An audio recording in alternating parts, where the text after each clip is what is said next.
Hello, this is a series about common parent concerns in relation to distance learning. The topic for today is about teaching hours and the concern that the teaching hours seem less than during normal school. Sometimes the parents are talking about Zoom sessions and the number or length of Zoom sessions. Other times they're talking about the overall workload of the student in a certain subject or overall. To have a look at this, we need to examine the overall school objectives. These apply whether we're doing normal school or distance learning. Of course, our first objective is always to prioritize safety and security. You all know how important that concern is to me. The second biggest concern is to meet our annual learning outcomes for each grade level. This is the core part of the school's function. Each year, we need to build on the learning that was achieved in the previous year. And so if a student gets behind in those learning outcomes, this is going to impact them year by year. So every year, we carefully examine and monitor those important essential learning outcomes in each subject and make sure that we stay on track. The third objective is maybe less obvious, but still very important. And that is to develop values, attitudes, and soft skills. These can be things like perseverance, integrity, analytical thinking, communication and collaboration, the way that students attend to their learning and push themselves to achieve their best. All these soft skills are really important for helping students in the future as they take on more and more learning tasks. They'll be especially important in junior college and of course in university, and that they are the 21st century skills they will need in their career and life. These are often the skills that we develop during the many school events and activities that we do throughout the year. The fourth objective is to do with individual needs. And so we have an obligation as a school to make sure that we see each student as an individual. They're all unique. They've all got their own certain concerns, certain aptitudes, uniquenesses. They're not just a number to us. And so whether the individual need is behavior, maybe there are some students that we have to spend a lot of time with working on their behavior, on their attitudes. Maybe there's more time with the teacher. Maybe their parents are also involved in communication about certain attitudes or behaviors. For other students, there may be more of a concern about academics, maybe in a certain subject, maybe in many subjects, that teachers then give extra support outside of class, sometimes remedial classes in small groups, extra help, extra support to the family in some way, adapted assessments and tasks to do. This is also an important thing that all teachers do as they differentiate between different kinds of students in their class. Of course, there are also emotional and social needs, and sometimes our school counsellor has to spend a lot of time with certain students who are struggling relationally or with their motivation or with other parts of life. You know, as students spend so many hours every week and for so many years at our school, we experience the whole lifespan of these students, and we try and help them through in these different kinds of ways. So our objectives are broad. As an educational institution devoted to managing the learning process for minors for so many hours and for so much of their young lives. This is quite different to, say, a tutoring agency that might just be engaged to tutor in a particular subject for 30 minutes per week or 1 hour per week at a certain cost. We don't charge parents based on the number of minutes of counselling, the number of minutes of extra remedial classes, the number of minutes of behaviour management time that's taken. It's all part of our overall service to serve our whole school community in a holistic way. So given there are objectives, how does learning actually happen, both in normal school and also by distance learning? So parents often focus in on direct instruction, and that is an important part of learning, where teachers are directly communicating with the students and teaching them, maybe using the whiteboard or using a PowerPoint presentation, giving them information for them to understand and learn. But learning is so much more than that.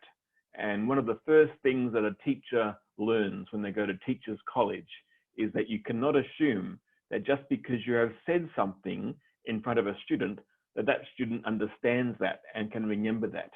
Learning is much deeper than that. And so asking and answering questions is very important, a very important part of teaching. Organizing group work.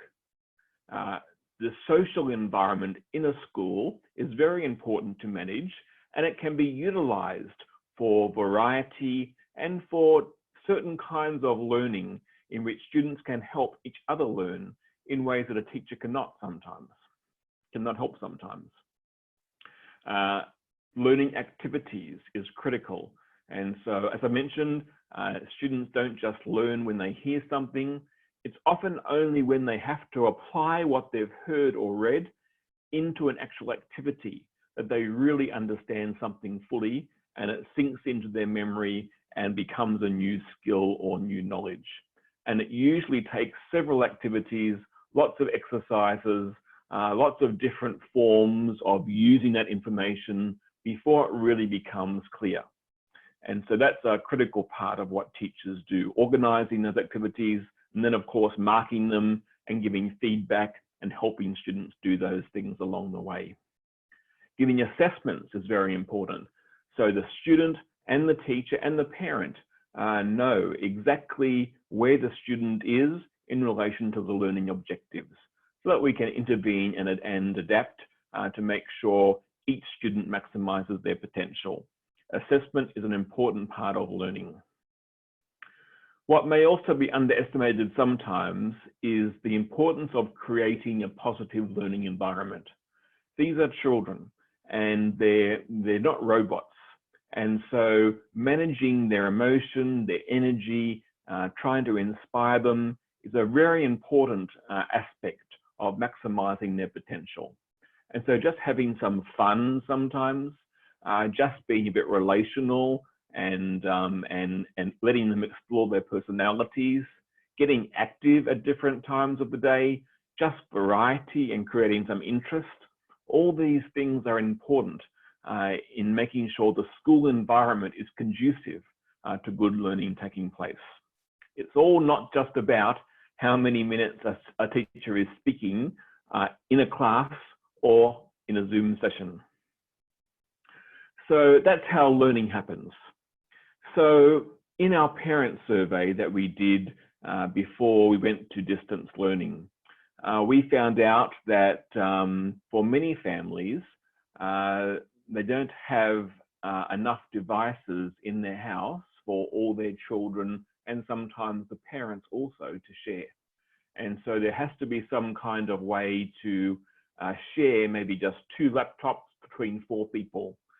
Maybe there's a hand phone that can be used sometimes, or an iPad that can be used sometimes, but there are not enough devices to meet everyone's need while everyone's working from home. Now, for those families that have 1 device per child, or for the younger kids where they don't need a laptop, that's not going to be a big issue, but it certainly is an issue for quite a few families in the school. We also found out that the levels of parent or caregiver involvement and when they're available varied across the school. Some parents are there all day and can help their kids. Other parents can only help in the evenings, sometimes only for a few hours during the day. Other times it may vary day by day when a parent is there to help their child. So it became very clear, because of the device issue and because of the variability of parent time, that we had to create a program that was flexible enough to help the majority of families manage. And so that became critical in the design of our program. We've also found since that there are very different concerns among parents in relation to screen time and workload. Some parents are asking for less screen time and a less intensive experience during distance learning.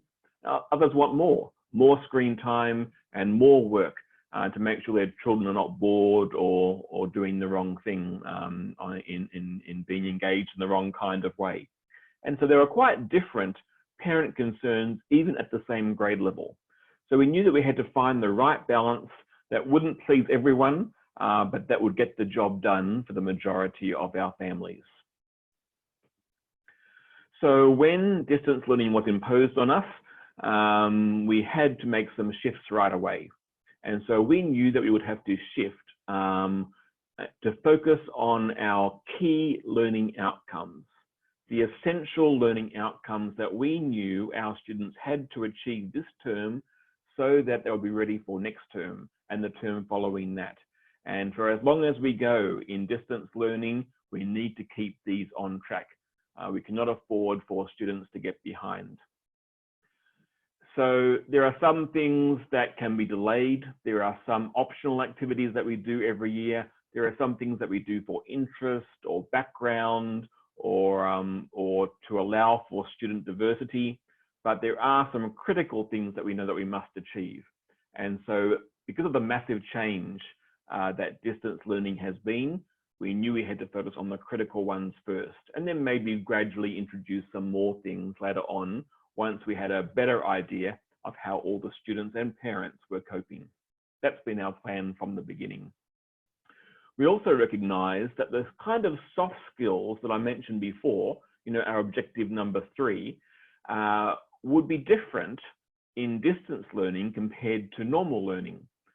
So there are certain kinds of soft skills that are easy to develop with everyone there, everyone engaged physically in the classroom. But during distance learning, there are still some very important soft skills that are being developed. And this is one of the advantages, actually, of distance learning. Students are now being forced to engage with technology in a much more comprehensive way.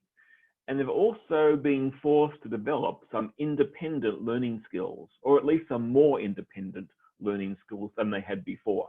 And that can be hard. That can be stressful. Like any kind of new skill that you learn, it takes some time to develop it. There's some trial and error. It seems hard at first, but you get used to it after a while, like playing the piano, really slow and hard for a while. But once you get into practice, it becomes natural. And so it's the same with things like distance learning. And so we expected it would be hard for certain kinds of students at the beginning, but what an important skill this is once they develop it.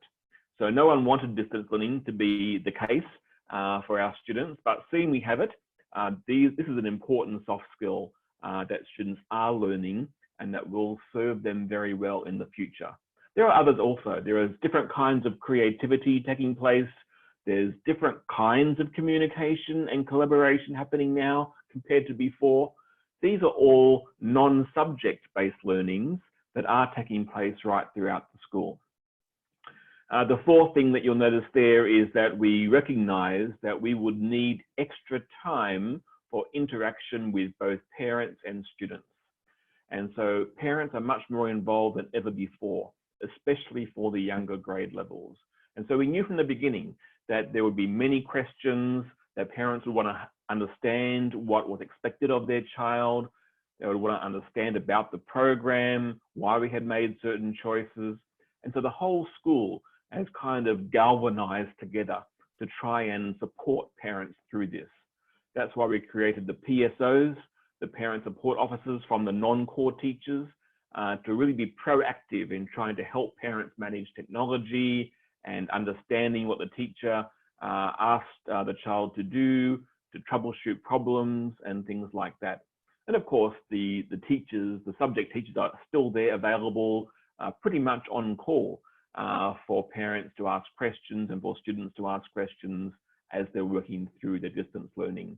I myself have tried to do these videos, tried to do Zoom conference calls for parents, sent out letters to try and really emphasize our willingness to communicate and explain and try and help parents as best we can during this difficult time.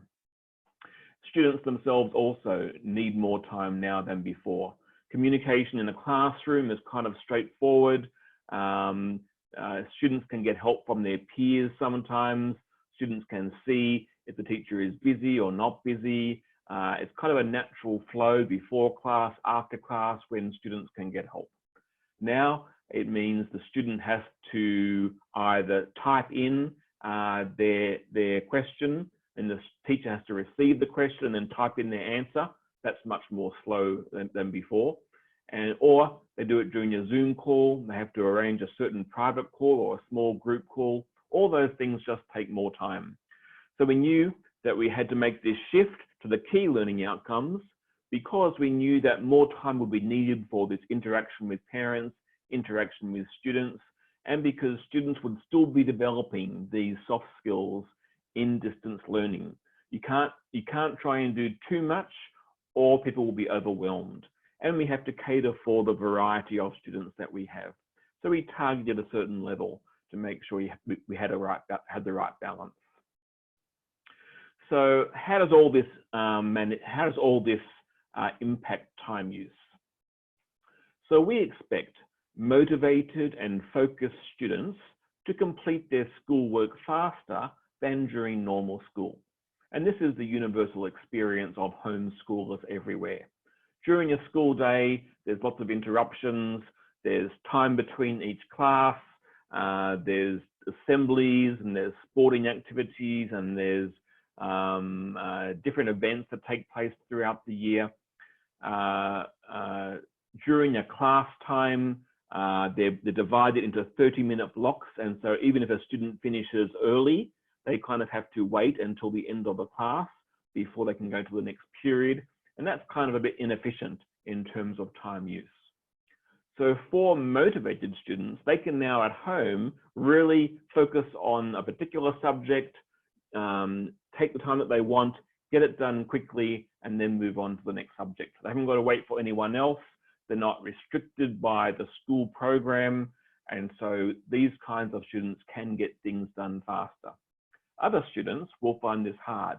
They'll find it hard to get motivated. They'll be distracted. They'll avoid doing the work, or they'll do the wrong kinds of things in the work to avoid doing the important things. They'll do the minor things. There are students that will just find it difficult to sit still and be focused. And that's a learning experience for them, but that will take time for them. So we'll have some students going very fast and some students going a bit slower than normal.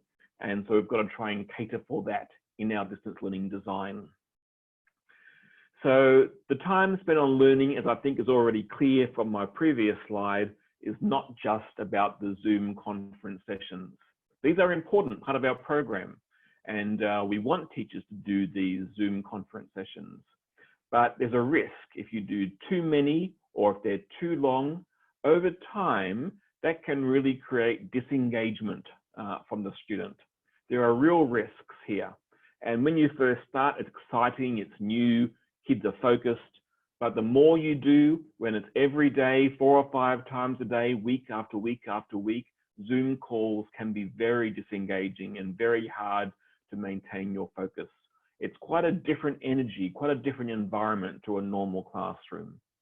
And so we decided quite early on to make this a part of our program, but not the only part of our program.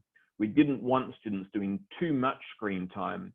We didn't want the situation in which a teacher was helping a single student for 15 minutes and everyone else was sitting on the call doing nothing. In a normal classroom, they've got friends, they've got peers, they've got work they can do. Teacher can kind of manage what's going on in the classroom. That's much more difficult via Zoom. And so it's one part of the system. We were also aware that there was going to be, for sure, internet hitches, there was going to be power outages, there's going to be devices breaking down, there's going to be students sleeping in and not logging in on time. And so if we fully relied on these Zoom conference calls, there were big risks that students would miss out on important content along the way. And so we didn't want to put all our eggs in one basket, the Zoom basket. We wanted to make sure that's part of our program, but not relying on it. And by not relying on it also, we allow parents that flexibility to share devices between their children, to work around the school schedule with some flexibility, so they aren't locked into Zoom calls right throughout the whole day, because that would be very inflexible for many families. So we've decided to basically use what we normally do in school for teaching and learning into 3 particular areas during distance learning. The first is pre-recorded videos to watch. These are videos, both those that the teacher creates themselves, teacher records themselves, delivering the content to the students, but also external videos that the teacher can find and vet and check and provide to the students as a way of giving additional background information and additional help in the learning process. So by watching that up front, when we have the second part, which is the whole class conference calls, the Zoom sessions, the students have already watched the teaching content. Now the teacher can focus on the interaction, the Q&A, the question and answer, teacher asking questions, students responding, students asking questions, clarification, energy and interest creating, all those things in which you really need real-time interaction between the teacher and the student. That's what Zoom conference calls are great for. So you've got the pre-recorded videos, they are flexible, the student can watch them over and over again if they're not quite sure what the teacher meant. If there's an internet breakdown, they can watch them later on in the day, they haven't missed out. Then the Zoom conference calls, that's live and real time to make sure we maximize this interaction time. And then the third part, of course, are student activities. And this is the important part in which students are learning by doing. They've heard the information, they've kind of clarified through some question and answer, but you don't really know if you know it until you try and do it in an activity, to utilize the information in some kind of way, adapt the information to make sure that you really understand it. And so activities are an important part of learning. And so the activities, as you all know, we introduced through the platform, Seesaw, Google Classroom, ManageBack, and that's the way in which the teacher communicates the activity, then the student submits the activity back when it's completed, then the teacher gives feedback to the student afterwards and monitors their progress through those activities. These are important, and we know that for the younger parents, the parents of the younger children, this can be the most challenging part. Because for P3 and up, we really, students can be mostly independent. But we know for preschool and P1 and P2, some parent help is needed in that communication process. So we know that's hard for some parents. I think most parents are pretty happy with the pre-recorded videos, with the whole class conference calls. I know there's some difference of opinion about how long they should be and how many there should be, but I think parents are happy with that. But I think the activities is where the challenge is for those younger families.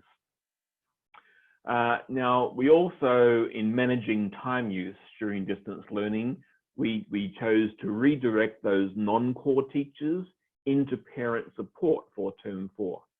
But for next term, in term 1, we think there'll be less need for as many parent support officers, and we will start bringing in some non-core subjects again from term 4. We want to really make sure we had this locked down and working efficiently first, before we then brought in the non-core subject content.